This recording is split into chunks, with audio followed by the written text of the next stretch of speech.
حضرت عبدالله ابن سلام رضی الله تعالی عنہ دا له مسلمان نو پیغمبر علیه الصلاۃ والسلام خواله رالی تپوس یې وکړ وایي درې تپوسونه نه کومه دا درې تپوسونه د پیغمبر نه ما سوا بل چاته نه یاد که دې درې تپوسونو کې تا مله صحیح جواب راکړ نو ته پیغمبر یې او که صحیح جواب دې رانه کړ ته پیغمبر نه یې ځکه د دې نه د دې سوالونو صرف او صرف پیغمبر ته پته لګي بل چاته نه یو تپوس یې دا وکړه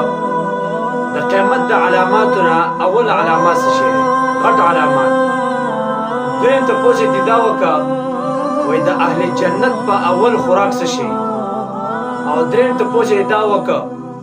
وایي ښځه او خاوند دواړه یو بل سره چې کله میلاو شي جما وکړي نو کله هلک پیدا کړي او کله جینۍ پیدا کړي دا ولې پیغمبر علیه الصلاۃ والسلام تو فرمایل وایي دا سوالونو جوابونه خو ماله جبرائیل علیه الصلاۃ والسلام اوس راکړه بهرحال پیغمبر علیه الصلاۃ والسلام تو فرمایل اول اعتراض او اول سوال دا وکړه چې د قیامت علامات څه شی دي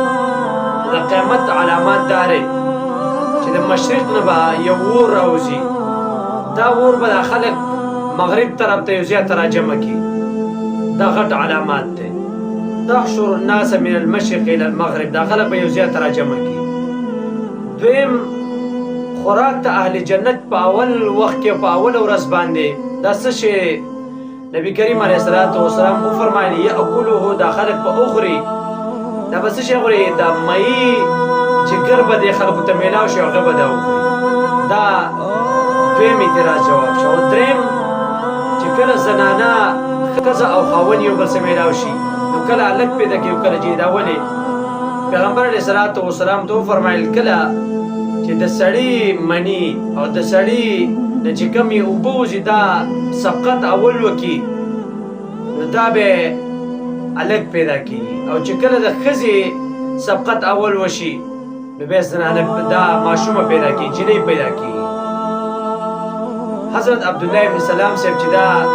سوالونو جوابونه واورېده نو ایمان یې راوړ وایي بلکل ته د الله رب العزت نبي او د الله رسول یې ځکه د دې سوالونو جوابونه بل چاته پته نه لګي په دنیا کې سوا د پیغمبر